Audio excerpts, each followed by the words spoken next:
Hello student, स्वागत है आप सभी का एक नई वीडियो में। और आज की इस वीडियो में हम बात करेंगे polytechnic fifth semester mechanical engineering branch के ऑटोमोबाइल इंजीनियरिंग सब्जेक्ट के बारे में कि कौन कौन से क्वेश्चन इंपॉर्टेंट है, किस तरीके से क्वेश्चन आपके एग्जाम में पूछे जाते हैं। और देखिए, सबसे पहले कोई भी आपका सब्जेक्ट हो उसको पढ़ने से पहले सबसे पहले आपको उस सब्जेक्ट में कितने चैप्टर्स हैं ये मालूम रहना अनिवार्य है। अगर मान लीजिए कि आपको चैप्टर ही नहीं मालूम है तो जाहिर सी बात है उसके अंदर क्या चीज़ें होंगी आपको मालूम नहीं रहेंगी। तो सबसे पहले मैं चैप्टर से शुरुआत करूंगा और इम्पॉर्टेंट क्वेश्चंस बताऊंगा और किस तरीके से फिगर डायग्राम, और काफ़ी सिंपल और नॉर्मल भाषा में। हो सकता है अगर आप एक बुक वगैरह से पढ़ते होंगे तो कुछ चीज़ें आपको समझ में नहीं आती होंगी, तो मैं आपको आसान तरीके से बताऊंगा। इसका मैं आपको नोट्स भी प्रोवाइड करा दूंगा कि सभी बच्चे आसानी से पढ़ सके। देखिए, सबसे पहले अगर ऑटोमोबाइल इंजीनियरिंग की बात करें तो आपके 7 चैप्टर है। पहला चैप्टर है इंट्रोडक्शन, यानी कि ऑटोमोबाइल्स के बारे में कि ऑटोमोबाइल क्या होता है और इसके कितने प्रकार होते हैं, किस तरीके से इसका वर्गीकरण है। दूसरा चैप्टर है आपका ट्रांसमिशन सिस्टम, यानी कि जो आपका अगर मान लीजिए कि आपका ऑटोमोबाइल कोई आपका वाहन हो गया, उसको किस तरीके से चलाया जाता है, उसमें कैसे कैसे पावर दिया जाता है। जैसे आपका क्लच हो गया, गियर हो गया, प्रोपेलर शाफ्ट हो गया, डिफरेंशियल एक्सेल, बहुत सारी चीज़ें होती है। इसके बारे में हम विशेष चर्चा भी करेंगे क्लच वगैरह के बारे में, जैसा कि आपको इंटरफेस पे दिख भी रहा होगा। उसके बाद से स्टीयरिंग सिस्टम हो गया, एक तीसरा चैप्टर है। फिर चौथा है ब्रेकिंग सिस्टम, फिर पांचवा है सस्पेंशन सिस्टम, और फिर छठवा है बैटरी, और सातवां है निकास उत्सर्जन, यानी कि एग्जॉस्ट इमिशन। ठीक है, सभी के बारे में हम चर्चा करेंगे शुरू से। जैसे कि यहाँ पे आपको डायग्राम दिख रहा होगा, तो सबसे पहले मैं आपको शुरू में ले सकता हूँ, शुरू से सारी चीज़ों को देखेंगे। यहाँ पे देखिए, जो आपका पहला चैप्टर है इंट्रोडक्शन, तो मैं केवल आपको मेन क्वेश्चंस बता दे रहा हूँ किस टाइप के क्वेश्चन और कौन कौन से क्वेश्चन आपके एग्जाम में पूछे जाएंगे। सबसे पहले तो इंट्रोडक्शन आपको आना चाहिए कि हाँ ऑटोमोबाइल क्या है। तो देखिए, ऑटोमोबाइल दो शब्दों से मिलकर बना है, ऑटो और मोबाइल। ऑटो का मतलब होता है स्वतः, यानी कि स्वयं, और मोबाइल का मतलब होता है चलना। तो यहाँ पर देखिए, ऑटो का अर्थ है स्वतः यानी कि सेल्फ, जबकि मोबाइल का अर्थ होता है चलना यानी कि मूविंग, यानी चलने वाला। अर्थात ऑटोमोबाइल एक ऐसा यंत्र होता है जो स्वतः ही चलता है। इसमें एक यंत्रावली यानी कि मैकेनिज्म कर लीजिए कि होती है जो इस यंत्र को चलने हेतु आवश्यक शक्ति प्रदान करती है। अब देखिए, ये जो पहला चैप्टर है इसमें मैं मतलब मेरे अकॉर्डिंग इंपॉर्टेंट क्वेश्चन क्या क्या है, जैसे कि चेसिस हो गया, फिर से आपका कार्बोरेटर हो गया, और फिर से आपका ड्राइव हो गया। ड्राइव में 3 टाइप के ड्राइव होते हैं, फ्रंट व्हील ड्राइव, फिर से रियर व्हील ड्राइव, और तीसरा होता है 4 व्हील ड्राइव।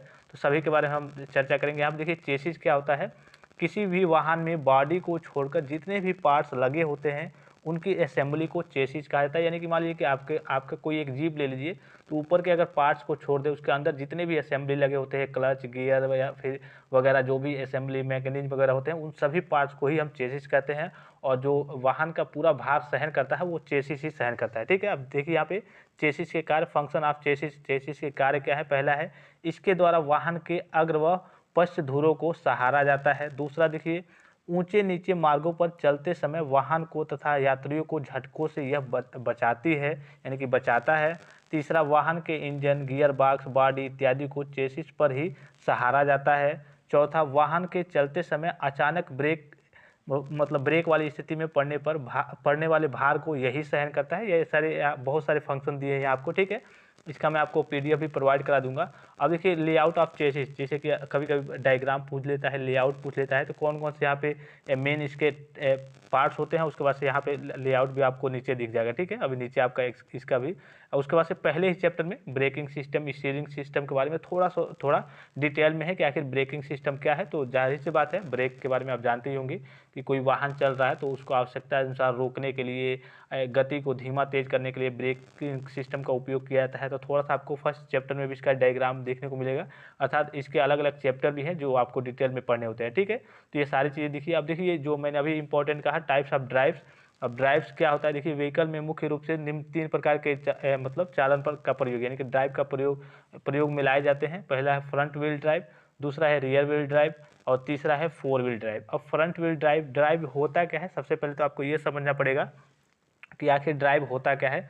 तो देखिए, ड्राइव के द्वारा, यानी कि जैसे मान लीजिए कि आप गाड़ी चला रहे हैं, तो आप कभी गाड़ी में देखते हैं कि हाँ, जो आप इंजन से पावर को भेजते हैं वो आगे वाले जो पहिए हैं उसमें भेजेंगे या फिर पीछे वाले पहियों में भेजेंगे। तो आगे वाले पहियों में भेजते हैं तो उसे फ्रंट ड्राइव कहा जाता है, पीछे वाले पहियों में भेजते हैं तो उसे रेयर व्हील ड्राइव कहा जाता है। और जहाँ ज़्यादा उपयोग होता है आगे वाले पहियों में, इसलिए कि मोड़ने के लिए, जाहिर सी बात है, आप स्टीयरिंग का यूज करते हैं तो आप आगे बैठे रहते हैं ड्राइवर के रूप में, तो आप मोड़ने के लिए आगे वाली पहियों में जब आपके पावर वगैरह जाएंगे तभी आपको सारी चीज़ें, इंजन का कंट्रोल कहिए या फिर स्टीयरिंग का कंट्रोल कहिए, तो आगे से सारी चीज़ें देखती हैं। आगे के पहियों में पावर ट्रांसमिशन किया जाता है तो आगे से सारी चीज़ें देखती हैं, इसलिए जो फ्रंट व्हील ड्राइव होता है वही प्रचलित होता है, वर्तमान में वही प्रचलित है। ठीक है, तो यहाँ पे देखिए फ्रंट व्हील ड्राइव का चालन की इस प्रणाली में, यानी कि ड्राइव की इस प्रणाली में इंजन से प्राप्त होने वाली शक्ति को अगले धुरे पर पारित किया जाता है, यानी कि ट्रांसमिट किया जाता है। चालन की इस प्रणाली में इंजन अग्र धुरे के समीप में ही लगा होता है, जैसे कि यहाँ पे आपको डायग्राम दिख रहा होगा। ठीक है, अब इसके एडवांटेज क्या क्या है, लाभ का क्या है। चालन की इस प्रणाली के अंतर्गत प्रोपेलर शाफ्ट की आवश्यकता नहीं पड़ती, यानी कि इसमें प्रोपेलर शाफ्ट की कोई आवश्यकता नहीं पड़ती है। इस प्रणाली के अंतर्गत डिफरेंशियल गियर के प्रयोग के कारण चेसिस की ऊंचाई अपेक्षाकृत कम होती है, यानी कि जो चेसिस की ऊंचाई भी होती है वो भी कम होती है। इस प्रकार के चालन यानी इस प्रकार के ड्राइव वाले वाहनों का संतुलन बहुत अच्छा रहता है। अदरवाइज सारी चीज़ें आप दी है। ठीक है, उसके बाद से रियर व्हील ड्राइव में ये सेम ऐसे ही है, लेकिन यहाँ पे जो पारित होती है जो शक्ति वो पिछले धुरे पर, पीछे वाले धुरे पर पारित होती है। इसका डायग्राम यहाँ पे आपको दिख रहा होगा, एडवांटेज यहाँ पे दिख रहा होगा। ठीक है, उसके बाद से फोर व्हील ड्राइव समझ लीजिए थोड़ा सा।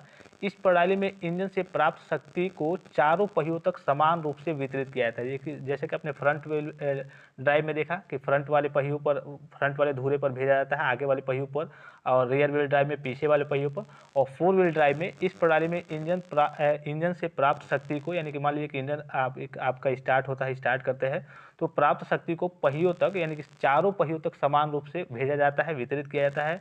इस प्रणाली इस प्रणाली को एक स्थानांतरित यानी बॉक्स लगा होता है, या मतलब इस प्रणाली के लिए एक अलग से स्थानांतरित बॉक्स लगा होता है जो शक्ति को चारों पहियों तक समान रूप से वितरित करता है। इस प्रणाली में प्रोपेलर शाफ्ट की आवश्यकता पड़ती है जिस पर यूनिवर्सल जोड़ लगे होते हैं, यानी कि यूनिवर्सल जॉइंट वहाँ पे लगे होते हैं। इस प्रणाली में आपके प्रोपेलर शाफ्ट की भी आवश्यकता पड़ती है। उसके बाद से एडवांटेज यहाँ पे है। उसके बाद से देखिए जो मेन क्वेश्चन है मैं आपको केवल ट्रिक कर दे रहा हूँ क्योंकि वीडियो काफ़ी लंबा हो जाएगा। और यहाँ पे देखिए थोड़ा सा इलेक्ट्रिक व्हीकल के बारे में, जाहिर सी बात है जो वर्तमान में प्रचलित है इलेक्ट्रिक व्हीकल, ये वाहन जो विद्युत ऊर्जा से चलाए जाते हैं विद्युत वाहन कहलाते हैं। इसके बारे में थोड़ी सी चर्चा यहाँ पे फर्स्ट चैप्टर में आपको देखने को मिलेगी और इसका डायग्राम आपको दिख रहा होगा, इलेक्ट्रिक व्हीकल का ब्लॉक डायग्राम। जैसे कि बैटरी चार्जर हो गया, फिर से आपका बैटरी हो गया, इलेक्ट्रॉनिक नियंत्रक हो गया, कंट्रोल हो गया, उसके बाद से वैद्युत मोटर हो गया, मोटर के बाद से आप शक्ति पारेषण करेंगे, उसके बाद से ये सारी चीज़ें आपके गियर वगैरह यहाँ पे लगे होंगे और गियर के बाद से पहिए होंगे, ये सारी चीज़ें संचालित होंगी इलेक्ट्रिक व्हीकल में। यहाँ पे जो फिगर में सारी चीज़ें दी हुई है वही आपको यहाँ पे main components of electric vehicle, यहाँ पे सारी चीज़ें आपको दिख जाएंगी। ठीक है, उसके बाद से battery use in electric vehicle, यानी इलेक्ट्रिक व्हीकल में किस टाइप की कौन कौन सी बैटरी यूज होती हैं, तो lead acid battery, nickel metal hydride battery, उसके बाद से लिथियम आयरन बैटरी, ये सारी बैटरी वगैरह यूज होती हैं। इसके एडवांटेज क्या क्या है बैटरी के, तो इसको बताने की जरूरत नहीं है कि बैटरी व्हीकल के एडवांटेज आप क्या क्या है, ये सारी चीज़ें आप तो लिख सकते हैं। ठीक है, एक और यहाँ पे देखिए हाइब्रिड व्हीकल आ रहा है। हाइब्रिड व्हीकल कई सारे बच्चे नहीं समझ पाते हैं। हाइब्रिड व्हीकल एक ऐसा वाहन है जिसमें आवश्यक टॉर्क यानी कि गुण प्राप्त करने के लिए दो या दो से अधिक पावर सोर्सेज का उपयोग किया जाता है, यानी कि प्रयोग किया जाता है। एक हाइब्रिड कार दोनों प्रकार के गुण रखती है, वह प्रदूषणकारी तत्वों को भी न्यूनतम मात्रा में छोड़ती है, यानी कि प्रदूषण भी कम करती है तथा ईंधन की खपत भी बहुत कम करती है, अर्थात ईंधन भी इसमें कम यूज होता है, ईंधन की आवश्यकता भी थोड़ी कम पड़ती है अदरवाइज और वाहनों की अपेक्षा। ठीक है, main components of hybrid vehicle यहाँ पे आपको पेट्रोल इंजन, उसके बाद से दूसरा इलेक्ट्रिक मोटर, तीसरा ट्रांसमिशन सिस्टम, चौथा फ्यूल टैंक, पांचवा बैटरी, ये सारी चीज़ें दी हुई हैं। ठीक है, इसका ब्लॉक डायग्राम दिया हुआ है यहाँ पे। उसके बाद से यहाँ पे देख सकते हैं एडवांटेज डिसएडवांटेज हर एक चीज़ में। हाँ, कार्बोरेटर देखिए पहले चैप्टर में शुरू में मैंने कहा कि कार्बोरेटर भी आपका काफ़ी इंपॉर्टेंट है। यह पेट्रोल कार्बोरेटर होता क्या है देखिए समझ लीजिए थोड़ा सा, नॉर्मली आप ऐसे समझ लेंगे। कार्बोरेटर यह पेट्रोल इंजन का सबसे मुख्य भाग होता है, इसको पेट्रोल इंजन का हृदय यानी हार्ट भी कहा जाता है। कार्बोरेटर का कार्य होता है ईंधन में पेट्रोल, यानी कि ईंधन की बात करें तो पेट्रोल व वायु का उचित अनुपात में मिश्रण करना, यानी कि मिश्रण करके और इंजन सिलेंडर में जो कह लीजिए कि प्रेषित करता है पावर को। और कार्बोरेटर में सर्वप्रथम पेट्रोल को कणकित किया जाता है, यानी कि कह दीजिए कि एटोमाइज किया जाता है तथा इसके बाद इस कणकृत ईंधन का वायु की उचित मात्रा के साथ मिश्रण तैयार किया जाता है। सीधे शब्दों में अगर कहें तो ये एक तरीके से कार्बोरेटर कह लीजिए कि जो आपका इंजन होता है, पेट्रोल इंजन, उसका हर्ट होता है और इसमें क्या होता है, वायु होता है और ईंधन यानी कि पेट्रोल का मिश्रण होता है और अन्य अन्य चीज़ों के लिए जहाँ पे जिस तरीके से यूज पड़ता है उस तरीके से गैस के फॉर्म में इसको करके वहाँ पे इंजन को संचालित इंजन को संचालित करने के लिए वहाँ पे इसको भेजा जाता है। ठीक है, तो कार्बोरेटर का मेन यूज यही होता है और यहाँ पे आपको कार्बोरेटर का फिगर वगैरह दिख रहा होगा, डायग्राम दिख रहा होगा, इसको अभी आप देख लेंगे। ठीक है, ये आपका इंपॉर्टेंट है, समझिए कि पहले चैप्टर से कार्बोरेटर आपका इंपॉर्टेंट है और जो आपका ड्राइव है, front wheel drive, rear wheel drive और फोर व्हील ड्राइव और कार्बोरेटर पहले चैप्टर से आपका इंपॉर्टेंट है। ठीक है, उसके बाद से इलेक्ट्रॉनिक कंट्रोल मॉड्यूल, इसको भी थोड़ा सा देख लेंगे किस तरीके से काम करता है ये, जिसका इलेक्ट्रिक कंट्रोल मॉड्यूल का अर्थ यही होता है कि आपका जो वाहन है वो सही तरीके से जिस काम के लिए आप बनाए हैं उस तरीके से काम कर रहा है, प्रदर्शित कर रहा है आपकी चीज़ों को या फिर नहीं। ठीक है, ये सारी चीज़ें हैं। उसके बाद से यहाँ आप देखिए, अब आएंगे दूसरे चैप्टर में ट्रांसमिशन सिस्टम और इसमें काफ़ी इंपॉर्टेंट है, लगभग समझिए कि 12 से 15 नंबर आपके इसी चैप्टर से पूछे जाएंगे। तो यहाँ पे दिख रहा होगा आपको main parts of transmission system, इसमें डायग्राम के माध्यम से समझेंगे। आप देखिए इंजन रहता है तो इंजन के बारे में आपने पहले चैप्टर में पढ़ा, फिर क्लच रहेगा, फिर गियर बॉक्स रहेगा, प्रोपेलर शाफ्ट रहेगा, डिफरेंशियल रहेगा, एक्सल रहेगा, व्हील रहेगा। ठीक है, अब देखिए जो सबसे इंपॉर्टेंट है इसमें, इंजन को तो छोड़ दीजिए आप, क्लच, गियर बॉक्स और प्रोपेलर शाफ्ट। ठीक है, ये सारी चीज़ें। उसके बाद से यहाँ पे व्हील में भी पूछ जाता है, जैसे कि कभी कभी टायर पूछ लेगा आपसे, टायर के बारे में कई बार पूछता है। ठीक है, व्हील के बारे में पूछता है कि व्हील कितने प्रकार के होते हैं। तो काफ़ी नॉर्मल सा चैप्टर है लेकिन बच्चे कन्फ्यूज रहते हैं। अब देखिए क्लच के बारे में बात करें तो क्लच अगर आप ऐसे देखेंगे तो क्लच क्या होता है, क्लच ऑटोमोबाइल में एक प्रकार का स्विच होता है जिससे इंजन से आने वाली पावर को इंगेज और डिसंगेज किया जाता है। जाहिर सी बात है, आप बाइक वगैरह चलाते होंगे तो देखते होंगे जब आप क्लच ले लेते हैं तो आप कितना भी एक्सीलेटर लेंगे, क्लच जब तक आप लिए हैं तब तक आपकी गाड़ी आगे नहीं भागेगी, यानी कि पावर को ये इंगेज करता है और डिसंगेज करता है। ठीक है, फंक्शन ऑफ क्लच, क्लच की कार्य क्या है, फंक्शन क्या है, यह ड्राइवर शाफ्ट को ड्राइवर शाफ्ट के साथ बिना किसी झटके के जोड़ता है। आराम से देखा होगा आपने, जब आप क्लच लेते हैं तो कोई झंझनाहट या फिर कोई गियर वगैरह की, शाफ्ट वगैरह की आवाज़ वगैरह नहीं आती है। यह इंजन के टार्क को आसानी से ट्रांसमिट करता है। तीसरा, क्लच इंजन की उच्च गति वाली स्थिति में भी दोनों शाफ्टों को संतुलन में बनाए रखता है। तो ये इसके फंक्शन है। उसके बाद क्लासिफिकेशन आप क्लच में बात करें तो यहाँ आप देखिए क्लच का डायग्राम, चूँकि देखिए यहाँ पे थोड़ा सा एडवांस लेवल का बनाया गया है, लेकिन अगर आप इस तरीके से डायग्राम वगैरह बना देते हैं तो आपके नंबर वगैरह नहीं कटेंगे। ठीक है, क्लच कितने टाइप के, 2 टाइप के होते हैं, पॉजिटिव क्लच और निगेटिव क्लच। उसके बाद से पॉजिटिव क्लच की बात करें तो जाग क्लच, और जाग क्लच के फिर से 2 प्रकार होते हैं, स्क्वायर जाग क्लच और स्पाइरल जाग क्लच। ठीक है, ये पॉजिटिव क्लच हो गया, लेकिन जो आपसे एग्जाम में पूछा जाता है वो निगेटिव क्लच होता है। निगेटिव क्लच 2 प्रकार के होते हैं, फ्रिक्शन क्लच या फिर फ्रिक्शनल क्लच कह लीजिए, और हाइड्रोलिक क्लच।